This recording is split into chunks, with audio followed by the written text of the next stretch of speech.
Hello everyone, welcome to AKSIS academy daily current affairs. ముందుగా నిన్న ఇచ్చినటువంటి క్వశ్చన్ కనుక మనం చూస్తే, which of the following organisations or bodies in India, how many of the above are constitutional bodies? So already మీకు తెలుసు, law commission కాదు, national consumer dispute redressal కాదు, సో హ్యూమన్ రైట్స్ కమిషన్ ఒకటే మనకు వస్తుంది. So only one is the answer. So before we go to the session, if you are looking for UPSC admissions, అట్లాగనే group 1 and group 2 both AP and Telangana, ఏ మీడియంస్లో అయినా కూడా, so online and offline mode, కింద నెంబర్కి call చేయండి, they'll give you all the details. ఇంకా ఈరోజు టాపిక్ వచ్చేసి మనము అమెరికా మరొకసారి తన ఆధిపత్యాన్ని ప్రూవ్ చేసుకునేందుకు గాను వెనుజులాలో ఉన్నటువంటి ప్రెసిడెంట్ నికోలస్ మడ్రోని కిడ్నాప్ చేశారు. దీని మీద మనం ఆల్రెడీ ఒక వీడియో చూసాం. అయితే అక్కడ భారత ఆర్థిక వ్యవస్థ మీద, భారతదేశం మీద దీని యొక్క ప్రభావం గురించి మనం చర్చించాం. కానీ ప్రపంచ దేశాలు, చాలా దేశాలు అమెరికా చేసినటువంటి ఈ యొక్క పనిని ఖండించాయి. భారతదేశం ఖండించలేదు, అది వేరే సంగతి. అయితే దీనికి ట్రంప్ సమాధానం చెప్తూ, మేము 1823 సంవత్సరంలోనే మన్రో డాక్ట్రిన్ అనేటటువంటి దాన్ని ఒకదాన్ని తీసుకొచ్చాం, ఆ సిద్ధాంతం ప్రకారమే ఈ దేశం మీద మేము దాడి చేశాం, అండ్ ఇంకొకటి దేశం మీద దాడి చేయలేదు, వాళ్ళని కిడ్నాప్ మాత్రమే చేశామని చెప్పుకొచ్చాడు. సో ఇప్పుడు ప్రపంచమంతటా మరొకసారి ఈ మన్రో డాక్ట్రిన్ అంటే ఏంటి అనేటటువంటి దాని మీద చాలా పెద్ద చర్చ నడుస్తుంది. సో ఇది మనం ఇంటర్నేషనల్ రిలేషన్స్లో భాగంగా అర్థం చేసుకునే ప్రయత్నం చేద్దాం. ముందుగా ఇది న్యూస్లో ఎందుకు ఉందంటే, United States of America Venezuela మీద ఒక ఆపరేషన్ చేసింది. యుఎస్ ఈ యాక్షన్ని మన్రో డాక్ట్రిన్ ఆధారంగా చేసుకునే మేము ఈ యొక్క దాడి చేశాము, లేదా కిడ్నాప్ అనే పదం వాడరు కదా, అతన్ని ఎత్తుకొచ్చాం అనేటటువంటి విషయాన్ని చెప్తున్నారు. ఈ ఆపరేషన్ అనేటటువంటిది యుఎస్ తాలూకా ఇంటర్వెన్షనిజం, తెలుగులో చెప్పాలంటే పక్కవాడ బిజినెస్లో ఏలు పెట్టడం. సో ఇంటర్వెన్షనిజం లాటిన్ అమెరికాలో చేసినటువంటి దాన్ని జస్టిఫై చేస్తుందట. అయితే ముందుగా అసలు ఈ మన్రో డాక్ట్రిన్ అంటే ఏంటి? ఈ మన్రో డాక్ట్రిన్ అనేటటువంటిది జేమ్స్ మన్రో, ఈయన యుఎస్కి 18వ దశకంలో, అంటే 1823 ఆ ప్రాంతంలో ప్రెసిడెంట్. ఇప్పుడు ఎలా ట్రంప్ ప్రెసిడెంట్ అట్లా ఈయన ఒక కాన్సెప్ట్ చెప్పాడు అప్పట్లో. ఏంటంటే నాన్ కాలనైజేషన్, అంటే యూరోప్కి సంబంధించినటువంటి దేశాలు, నార్త్ అమెరికా, సౌత్ అమెరికా, అంటే ఉత్తర అమెరికా, దక్షిణ అమెరికా, ఈ ఖండాలలో అనేక ప్రాంతాలను వాళ్ళు కాలనైజ్ చేశారు, అంటే ఆక్రమించుకున్నారు. అమెరికా కూడా ఇంగ్లాండ్ వాళ్ళు ఆక్రమించినటువంటి ప్రాంతమే, కాకపోతే చాలా వేగంగా వాళ్ళకి ఇండిపెండెన్స్ అనేటటువంటిది వచ్చింది. అయితే యూరోప్కి సంబంధించినటువంటి ఏ దేశము కూడా అమెరికాలో ఉన్నటువంటి ఏ దేశాలను కూడా ఆక్రమించకూడదు, ఇది మొదటి సిద్ధాంతం. 2, నాన్ ఇంటర్ఫీరెన్స్, అంటే ఎక్స్టర్నల్ పవర్స్, అంటే అమెరికాలో ఉన్నటువంటి ప్రాంతాలు ఏవైతే ఉన్నాయో, ముఖ్యంగా నార్త్ అమెరికా, సౌత్ అమెరికా, ఇవన్నీ వెస్ట్రన్ హెమిస్ఫియర్, అంటే భూమి ఇలా ఉంటే ఇలా ఒక గీత గీస్తే ఇటుపక్క ఉన్నటువంటి దేశాలు, అందుకే మనం పాశ్చాత్య దేశాలుగా పిలుస్తూ ఉంటాం. ఇంటర్నేషనల్ డేట్ లైన్ దానికి ఇటుపక్క ఉన్నాయని చెప్తూ ఉంటారు. సాధారణంగా అభివృద్ధి చెందిన దేశాలు ఉత్తర అమెరికా, దక్షిణ అమెరికా, ఐరోపాలో ఉన్నటువంటి కొన్ని దేశాలు, ఈ ప్రాంతాలను మనం పాశ్చాత్య దేశాలుగా పిలుస్తాం.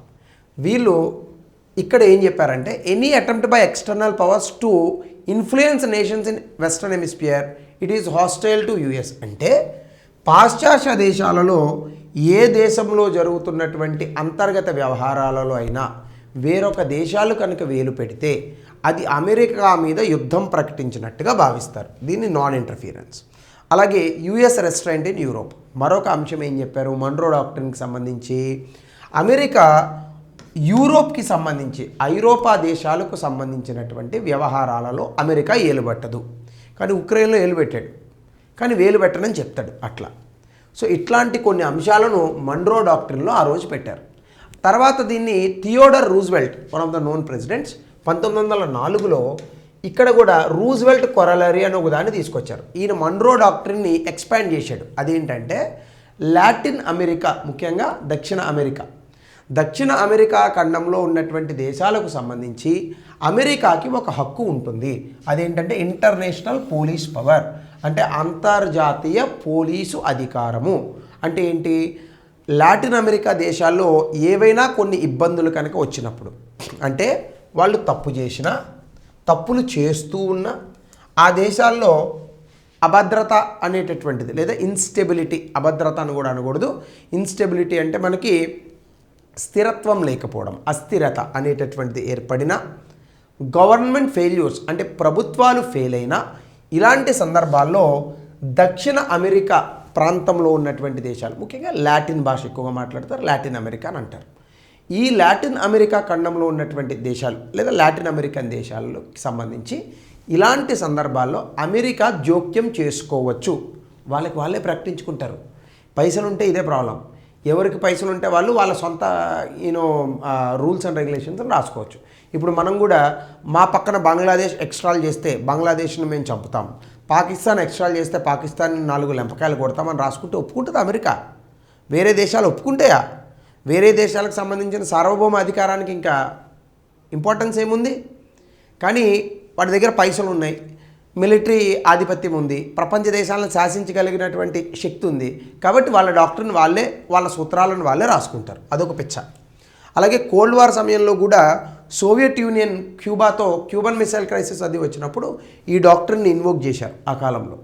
అలాగనే పోస్ట్ కోల్డ్ వార్ పీరియడ్లో కూడా ఈ డాక్టర్ని డీఎంఫసైజ్ చేశారు. ఎందుకంటే 1962 ఆ ప్రాంతం దాటిన తర్వాత ప్రపంచంలో అమెరికా మాత్రమే కాదు మిగతా దేశాల ఆధిపత్యం కూడా పెరిగింది. కాబట్టి ఈ డాక్టర్ని పెద్దగా పట్టించుకోలేదు, పక్కన పెట్టేశారు. కానీ ఇప్పుడు దీన్ని ఎక్కడి నుంచి వెలికి తెచ్చాడో మహానుభావుడు ట్రంప్ ఇప్పుడు దీన్ని వెలికి తీశాడు. సో ఈయన చెప్పేవన్నీ భలే ఉంటాయి. ఎట్లా అంటే మొన్నటి వరకు ఎన్నికల్లో గెలవడానికి why United States of America is fighting wars that doesn't belongs to America అన్నాడు. అంటే అమెరికా ఎందుకు అమెరికాకి సంబంధం లేనటువంటి యుద్ధాలను చేస్తోంది, ముఖ్యంగా ఆఫ్ఘనిస్తాన్ ఉద్దేశించి. ఇప్పుడు మరి వీడు చేసేది ఏంటి? అదే చేస్తూ ఉంటాడు. సో కంటెంపరీ ఫేజ్లో కనుక మనం చూస్తే డాక్ట్రిన్ అనేటటువంటిది సెలెక్టివ్గా అమెరికా రివైవ్ చేస్తోంది. వెస్ట్రన్ హెమిస్ఫియర్లో తన డామినెన్స్ని పెంచుకుంటోంది. వెనుజులా దీనికి ఉదాహరణగా చెప్పచ్చు. సో ఈ మన్రో డాక్టర్ని ప్రొజెక్ట్ చేస్తూ అమెరికా తాలూకా ఆధిపత్యాన్ని, వ్యూహాత్మకంగా అమెరికాకు ఉన్నటువంటి ప్రియారిటీస్ని, అమెరికా తాలూకా సైనిక బలాన్ని, అధికారాన్ని చూపించుకున్నట్లయింది. అంటే ఒక రకంగా అమెరికా తాలూకా సెక్యూరిటీ ఇంట్రెస్ట్, భద్రతాపరమైనటువంటి అంశాలకు సంబంధించి పాశ్చాత్య దేశాల్లో ఎటువంటి ఇంటర్వెన్షన్ అయినా అమెరికా చేస్తుంది. ఇదే మన్రో డాక్టర్న్ అనేటటువంటి ప్రయత్నాన్ని అని చెప్పే ప్రయత్నాన్ని ట్రంప్ చేసినట్లయింది. ఇక వెనుజులా గురించి కనుక మనం చూస్తే, వెనుజులా అనేటటువంటిది సౌత్ అమెరికాలో ఉన్నటువంటి దేశం. ముఖ్యంగా ఓషన్కి టచ్ అయి ఉంటుంది. సో వెనుజులా సౌత్ అమెరికాలో ఉత్తర ప్రాంతంలో ఉంటుంది. కరేబియన్ సీకి, అట్లాంటిక్ ఓషన్కి టచ్ అయి ఉంటుంది.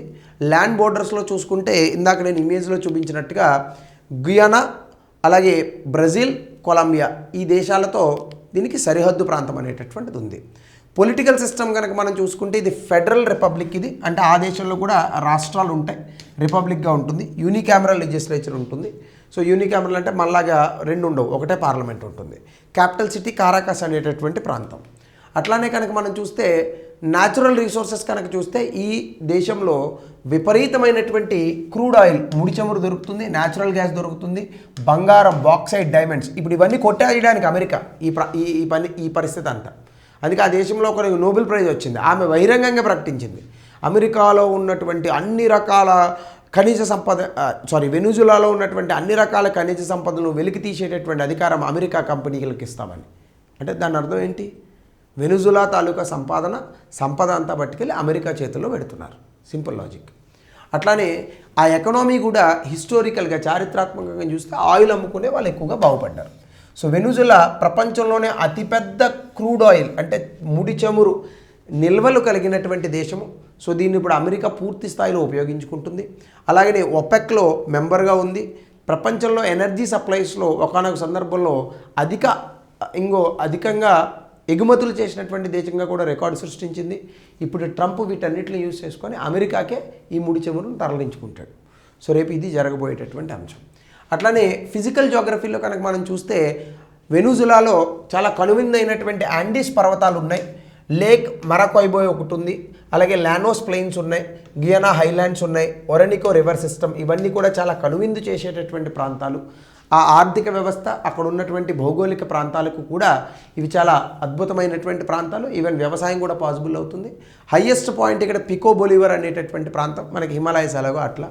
అలాగే వరల్డ్ హయ్యెస్ట్ వాటర్ ఫాల్ కూడా ఉంది. దాన్ని ఏంజల్ ఫాల్స్ అని అంటారు. ప్రపంచంలో చాలామంది ఈ ప్రాంతాలకు వెళ్ళి ఈ ఏంజల్ ఫాల్స్ని చూస్తూ ఉంటారు.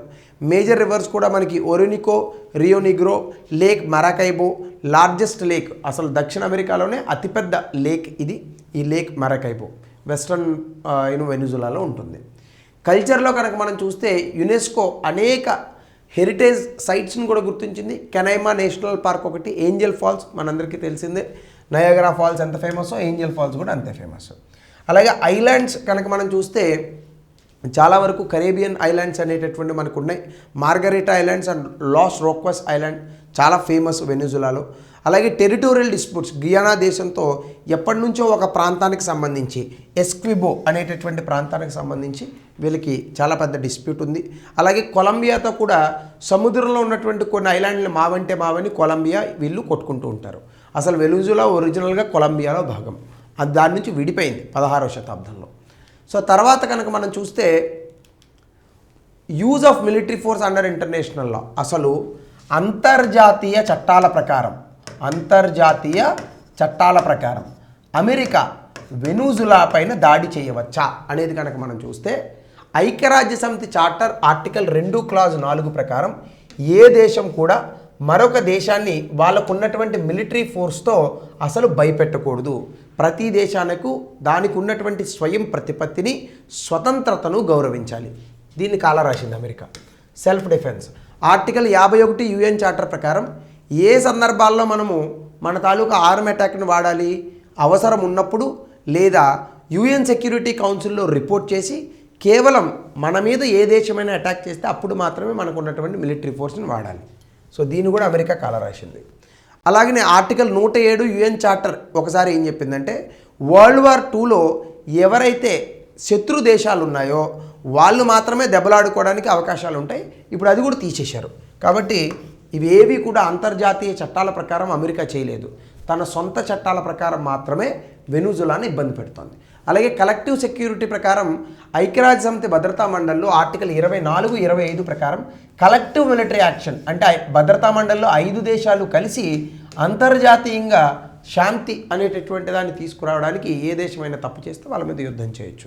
కానీ అమెరికా సొంతంగా యుద్ధం చేసింది, అంటే దీన్ని కూడా గౌరవించలేదు, ఐక్యరాజ్య సమితి భద్రతా మండలిని కూడా గౌరవించలేదు. అలాగే యుఎన్ సెక్యూరిటీ కౌన్సిల్కి సంబంధించి హ్యుమానిటేరియన్ ఆపరేషన్స్ ఉన్నాయి. అదేంటంటే ఏ దేశంలో అయినా మానవ తప్పిదాల కారణంగా, అంటే ఆ దేశంలో ఉన్నటువంటి ప్రభుత్వం కారణంగా మనుషులకి సంబంధించిన హక్కులు కాలరాస్తూ ఉంటే అప్పుడు కూడా యుద్ధం చేయొచ్చు. అది కూడా ఎట్లా, ఐక్యరాజ్య సమితి భద్రతా మండలిలో రెజల్యూషన్ పెట్టి చేయాలి. అది కూడా చేయకుండా హ్యుమానిటేరియన్ క్రైసిస్ అనేటటువంటిది కూడా ఏం లేదు వెనిజులాలో. కానీ దాన్ని కూడా చేయకుండా అమెరికా ఈ చట్టాలను కాలరాస్తూ తన సొంత ఆధిపత్యాన్ని చూపించుకునే ప్రయత్నం చేసింది. ఇది చాలా తప్పు. మరొక మార్గంలో కూడా అక్కడ చేసి ఉండవచ్చు. కానీ ప్రపంచంలో మన స్వతంత్రత అనేటటువంటి దాన్ని గౌరవించాలి. అమెరికా లాంటి డెమోక్రసీ నేషన్సే ఇట్లాంటివి గౌరవించకపోతే ప్రపంచంలో ఇంకా డెమోక్రసీ అనేటటువంటి దానికి అర్థమే ఉండదు. సో ఇది మనం గమనించాల్సినటువంటి ఇంటర్నేషనల్ రిలేషన్స్ మన్రో డాక్ట్రిన్ మనకి ఎగ్జామ్లో అడగచ్చు. సో రిలేటెడ్గా దీనికి ఒక ప్రశ్న దయచేసి కమెంట్ సెక్షన్లో తెలపండి. అట్లానే a related question in the context of renewed UN interventionism in the light of Monroe Doctrine, examining the strategic diplomatic implications for India's foreign policy. దీన్ని 200 పదాల్లో రాయండి. మీ అభిప్రాయాన్ని దీనిపైన కూడా కమెంట్ సెక్షన్లో తెలపండి. నిన్ను కూడా చాలామంది ఆ వీడియో కమెంట్స్ పెట్టారట. ఓకే, మీ అభిప్రాయాలు ఉండొచ్చు. నేను కొంతవరకు మాత్రమే నా అభిప్రాయాన్ని తెలియజేశాను. So thank you, have a good day.